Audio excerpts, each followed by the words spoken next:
Halo Sobat GP semuanya, Assalamualaikum warahmatullahi wabarakatuh. Salam sejahtera, salam Om Swastiastu. Semoga Sobat GP semuanya dalam keadaan sehat dan tetap bersemangat di dalam mempersiapkan diri menghadapi seleksi SKB maupun seleksi teknis bagi P3K dan SKB bagi CPNS ya. Dalam video kali ini saya mengkhususkan diri untuk membuat soal khususnya bagi rekan-rekan yang melamar untuk jabatan fungsional analis kebijakan. Soal nomor 1, yang dimaksud dengan analis kebijakan publik menurut Permenpan RP nomor 45 tahun 2013 adalah yang mana rekan-rekan? A, B, C, atau D?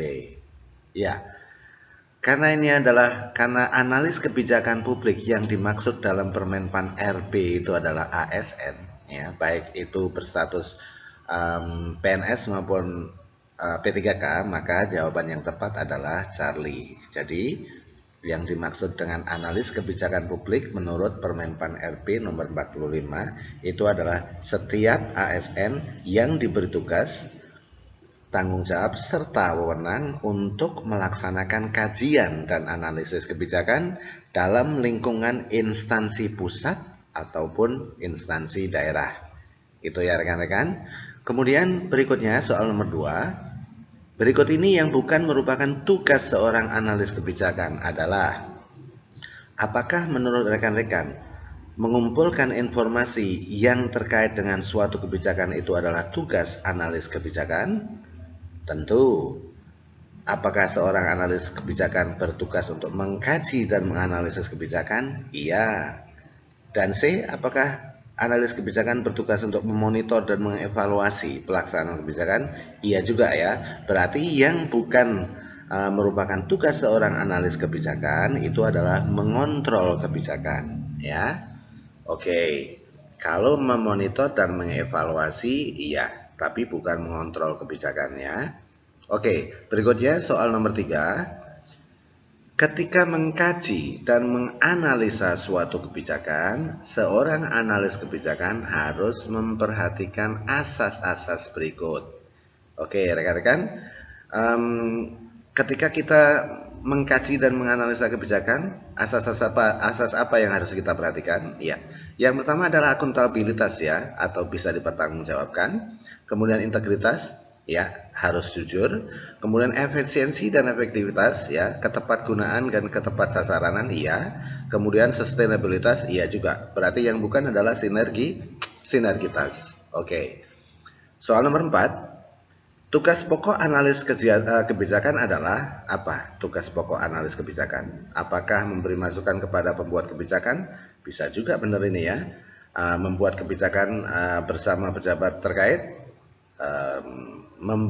berkontribusi ya, oke, bukan membuat kebijakan tapi memberikan saran atau tawaran ya, oke. Ya, yang tepat adalah mengkaji. Tugas utama dari analis kebijakan adalah mengkaji dan menganalisis kebijakan. Nah, hasil kajian dan hasil analisa kebijakan tersebut kita berikan kepada pembuat kebijakan. Nah, ya, oke, ya. Ya, jadi yang tepat adalah delta. Oke. Soal berikutnya, soal nomor 5 ya. Salah satu alasan dibentuknya jabatan fungsional analis kebijakan adalah, ini kalau rekan-rekan baca di apa tadi? Permenpan RP nomor 45 tadi ya, tahun 2013, itu ada pertimbangan ya.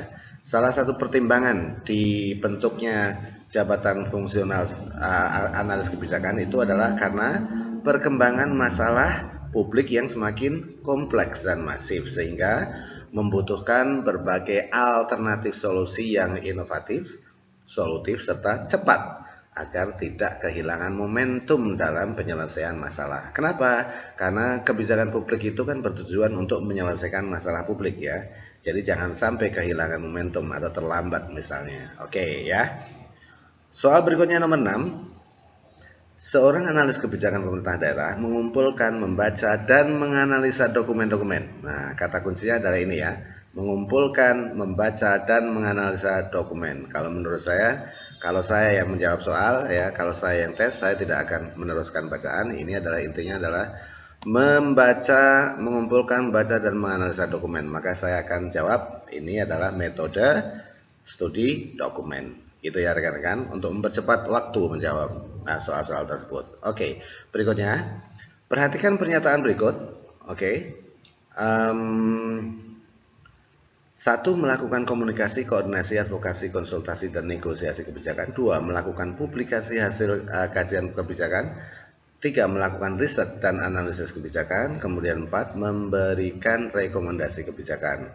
Ya, uraian kegiatan analisis kebijakan yang benar adalah, ini bukan uraian, maksudnya urutan ya. Urutan kegiatan analisis kebijakan yang benar adalah mana? Yang pertama kita lakukan adalah melakukan riset dan analisis kebijakan. Berarti 3 ya, oke. A dan B salah. Ya, ini ada kita harus mulai dengan 3, menganalisa dulu. Ya, oke. Baru kemudian setelah menganalisa kita melakukan komunikasi ya. Kita memberikan rekomendasi sebentar. Melakukan riset dan analisis kebijakan, oke. Kemudian melakukan oke. Ya. Yang tepat adalah Charlie. Setelah 3 kita ke 4 memberikan rekomendasi kebijakan. Kemudian berikutnya melakukan komunikasi, koordinasi, advokasi, konsultasi, dan negosiasi kebijakan dengan pembuat kebijakan. Baru kemudian kita melakukan publikasi kebijakan, gitu ya rekan-rekan. Oke, berikutnya soal nomor 8. Peran C jabatan fungsional analis kebijakan dalam siklus kebijakan, ya. Ini dalam siklus kebijakan ya. Kira-kira apa saja? Apakah pada tahap pertama agenda setting JFAK atau jabatan fungsional analis kesehatan berperan? Iya, oke. Dalam formulasi kebijakan, iya ada perannya. Implementasinya juga ada perannya. Dievaluasi juga ada perannya. Jadi semuanya benar, gitu ya. Nah, baru kemudian soal berikutnya tentang satu-satu yang ada di sini.